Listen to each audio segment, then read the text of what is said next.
Hi everybody, this editor's pick is by Kâmil Uğurbil and Russell Lagore from Center of Magnetic Resonance Research at the University of Minnesota. In this work, they built a 64 receive channel RF coil, providing effective SNR gains for whole brain imaging at 7 Tesla. The study showed that it is feasible to achieve 16-fold 2D acceleration with low G factor noise and improved SNR, which is highly desired for collecting high-fidelity data to study brain function, anatomy, and connectivity. Now, let's take a look at the audio slides. Then Kâmil Uğurbil and Russell Lagore will join us to discuss their work. In this MRM highlight, I will be discussing our recent paper on improved acceleration and SNR at 7 Tesla using a 64-channel receive array. As the first author, I was asked to generate this video. However, I would like to emphasize that the work was carried out by several of my colleagues in CMRR, and their names appear as co-authors in the paper and on this slide. Before I go into covering what we have done, I would like to discuss briefly why we did it. For many decades now, our primary interest in CMRR has been high-resolution neuroimaging, particularly functional imaging using ultra-high magnetic fields. In fact, we launched the development of 7 Tesla in 1995 specifically for this purpose. However, just having a 7 Tesla magnet is not enough to achieve this goal. We need to capture or at least approach the ultimate intrinsic SNR available at this magnetic field strength. And this needs the use of array coils composed of multiple distributed small receive elements. It turns out at the center of the head, approximately 32 coils is sufficient to capture ultimate intrinsic SNR. At the periphery, on the other hand, larger number of coils are needed. These conclusions come from calculations, an example of which is shown in the next slide. This is a figure from work carried out by colleagues in NYU using a sphere as an approximation for the human head. It illustrates the point about 32 elements being sufficient to capture 100% of the ultimate intrinsic SNR at various different magnetic fields. But as shown in this other figure, at the periphery, ultimate intrinsic SNR continues to improve with more coils, and this improvement is significantly better at higher magnetic fields. There is another significant justification for pursuing arrays with large number of receive elements, namely the trade-off that exists between high-resolution imaging, the aim we are all trying to achieve at 7 Tesla, and volume acquisition time. For example, for a given acquisition scheme, we may be operating along a trade-off line like this, with a particular spatial resolution dictating a volume acquisition TR and thus temporal sampling rate in a time series like fMRI. If we want to increase the spatial resolution, i.e. decrease voxel dimensions, using the same imaging technique, we take longer to finish the acquisition, i.e. longer volume TR, thus achieving a slower temporal sampling rate. We can move to a point like this using acceleration with schemes like simultaneous multi-slice multiband imaging. This strategy was employed in the Human Connectome project using two-dimensional 5 by 2-fold acceleration at 7 Tesla. More was not possible. But for brain imaging, especially for functional and diffusion-weighted imaging, there are very good reasons why we would like to accelerate even further. We have the SNR to go to higher resolutions at ultra-high fields. However, without additional acceleration, we would incur additional time penalties. We can accelerate more, but there is a problem.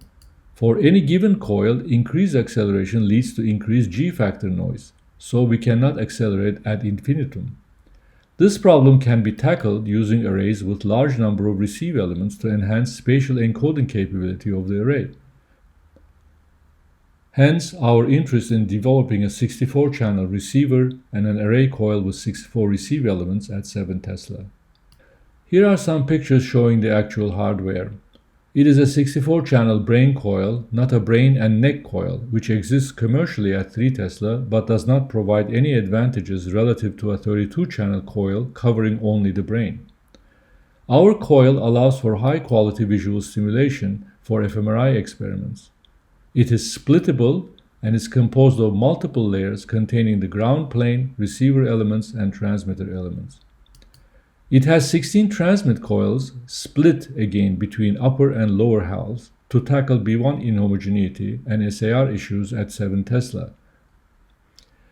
This slide shows the unaccelerated SNR comparison with an industry-standard 32-channel 7T coil in two subjects. Consistent with model calculations, there are SNR gains only in the periphery. This is better appreciated in the next figure, which shows plots of SNR along two different lines traversing the slice shown. As can be seen in all panels, SNR gains exist only at the edges of the brain.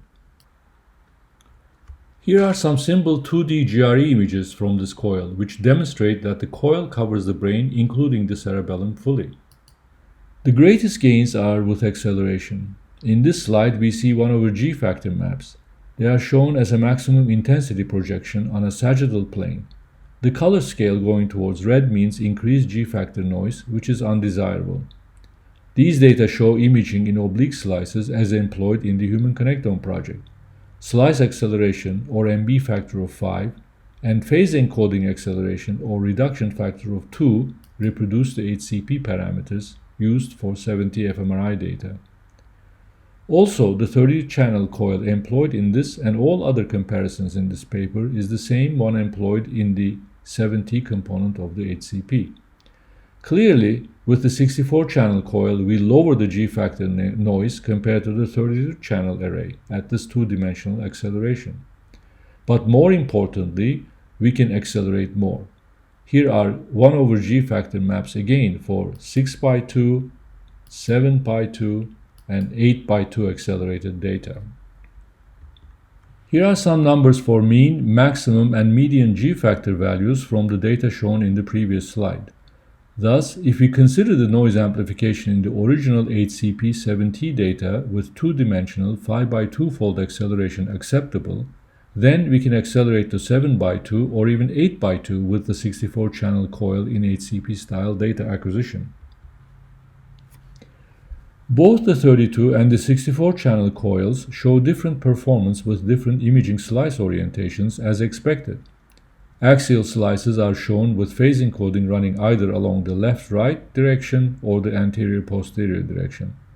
Sagittal and coronal slices in both cases do better than the axial slices, but again, 64-channel coil shows substantially less G-factor noise compared to the 32-channel coil in all orientations.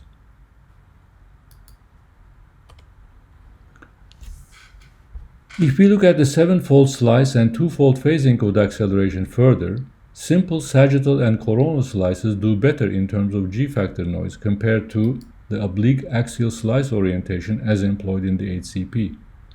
This is true both for the 32 and 64-channel coils, but the latter again substantially outperforms the former in terms of G-factor noise. Finally, all of this indeed translates into better data.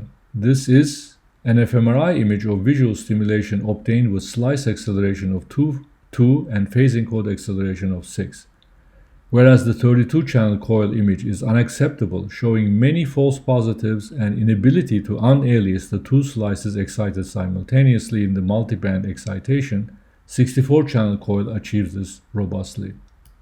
Thus, we can conclude there exists important mutually beneficial synergies between ultra-high fields such as 7 Tesla and arrays with greater than 32 elements.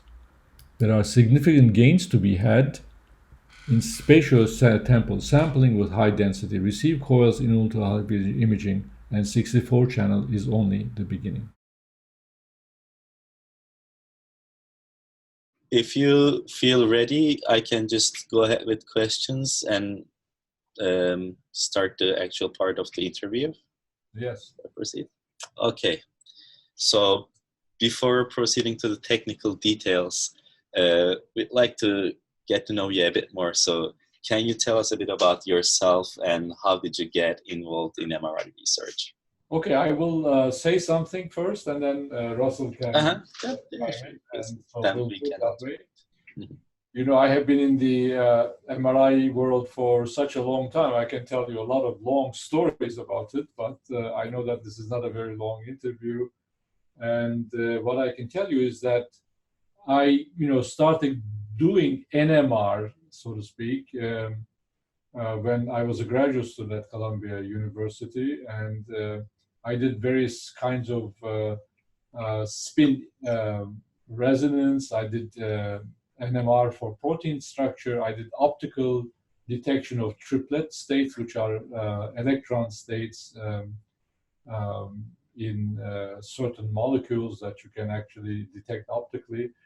So, but from there, essentially, my real involvement in what I do now, or the history of that, started when I went to Bell Laboratories after I got my PhD. And there I joined the biophysics group, and they were at that time were very interested in using NMR to study intracellular biochemical processes in intact systems. Anyway, then that sort of developed into my interest in using magnetic resonance in general to obtain biological and physiological information in vivo in intact systems, humans, and then of course that started a chain of reactions leading to the development of everything we are doing so far. My name is Russell Lagore. I've been an RF engineer with CMRR for 5 years, working with Gregory Adriani in the engineering group. And I previously took my master's at the University of Alberta, and I was supervised by Nicolas Desampe. We were studying noise figure in the influence of the magnetic field. And that's kind of how I got into MRI. Okay, thank you so much. So now we'd like to hear a brief backstory on your paper. So how did you get it off the ground, and what was the biggest challenge that you faced along the way while, both designing and producing this coil?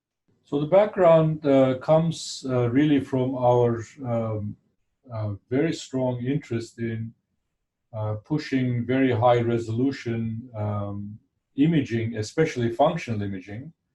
And because of which, in fact, we developed 7 Tesla. And we have been always very aware of the limitations of you doing very high resolution imaging, the inefficiencies that come in when you just sample,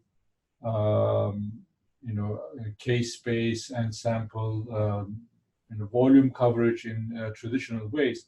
We emphasize in the paper, for example, there are a lot of synergies between 7 Tesla or high fields, ultra high fields, and high number of channels, but there was not the possibility. I mean, there were no instruments really, available commercially, like Siemens or GE or Philips, where they allowed or they had high number of receiver channels with which you can use an array coil, which had a lot of channels. So one of the things that we had to do was really undertake a development of the 64-channel receiver on the Siemens 7 Tesla platform. And of course, when you have so many receiver channels, that you have a fairly dense coil array, and maybe Russell can comment on all the challenges you face when you have to tile so many coils in a small amount of space. You've got smaller loops kind of over the same surface area as you would for a 32-channel coil. They're a lot smaller, and you've got a lot more interactions between neighboring elements. So the geometric decoupling becomes a lot more complicated. You have a lot more sheath currents, which can confuse your measurements when you're trying to get these things decoupled. Your circuitry needs to shrink because we used on-coil preamps. They needed to be small enough to fit within the space allowed. So there were several iterations of rearranging loops, testing it at the scanner to see if we got the performance, fixing channels that weren't performing up to spec. Yeah, it really sounds like you deal with lots of practical problems till you can actually achieve this better SNR and high acceleration at 7T. And that's actually, I find a bit interesting because your 64-channel receiver array gives like the best of both worlds. Like, what underpins this success? As I mentioned briefly, there are a lot of synergies between very high fields and arrays with many receive channels. It's in a sense, you can say marriage made in heaven. It is when you go to very high fields, you really need to do actually a lot of lot of coils to capture the SNR on the periphery. In the center of the brain, you capture the SNR with 32 channels at 7 Tesla, at 1.5 Tesla, whatever. But in the periphery of the brain, which is a very important region, you really need a lot of channels. And so many channels, in fact, may not work so well at, say, 1.5 Tesla, maybe even at 3 Tesla. Because when you have small receiver loops, and then you have coil noise, thermal noise from the coil that is present, that becomes very dominant, and you are not necessarily then sample noise dominated, which is not an ideal situation to be in.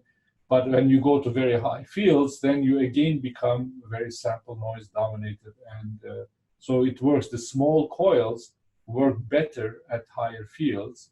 And I would not necessarily, for example, come up with the idea doing a very large number of small loops at 1.5 Tesla. It may be, likely it will not work very well. Russell, would you like to add to that? I would just say that you need to use some sound engineering when building arrays all the time. So, you know, we followed in the footsteps of other builders. We're using low noise, low input impedance preamplifiers. We're aligning them appropriately to optimize noise figure in the magnetic field, to just optimize SNR wherever possible.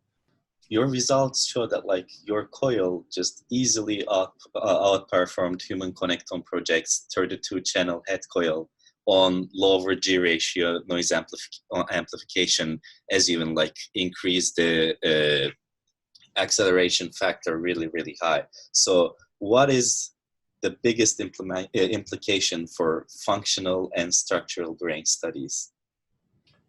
I think the implications are really quite significant. And in fact, from the Human Connectome Project, when we were working on the Human Connectome Project, the limitations that we ran into at the, when we were piloting and developing that Human Connectome Project, really motivated us even more. I mean, we've been thinking about this before, but even motivated us even more to accomplish such a task. For example, the Human Connectome Project has both a 3 Tesla and 7 Tesla components, the original Human Connectome Project. The 7 Tesla component is a smaller database, but it's publicly available database, and we published already a couple of papers on them, on the data. And when you look at, and we spent quite a bit of time on optimizing Human Connectome data acquisition, and there was always a tension, a give and take between spatial resolution and the rate at which you can collect data. For example, in the resting state functional connectomics, some people were pushing for higher spatial resolution, millimeter, close to a millimeter, or maybe sub-millimeter, but still, close to a millimeter, whereby you can actually get layer-dependent connectivity, a connectivity on a layer-dependent basis. So you see different cortical layers hopefully connecting to different areas, because connectivity in the brain depends on the layers of the cortex, so that you need high resolution. But when we did that, Human Connectome Project was a whole brain initiative. The whole brain acquisitions got too long, so you couldn't sample the oscillations in the brain fast enough, and we lost information about the oscillations. We couldn't capture them fast enough, so the number of independent networks we can detect decreased. So we made a compromise at the end, which did not necessarily please the very high resolution demanding people like myself, and but we wanted to stay approximately 1 second for whole brain acquisition. And now, of course, we are with a coil like this. We would like to really revisit this and then go to something like a millimeter resolution and yet stay under a second in terms of whole brain imaging. And that is a new dimension in terms of looking at connectomics in the human brain.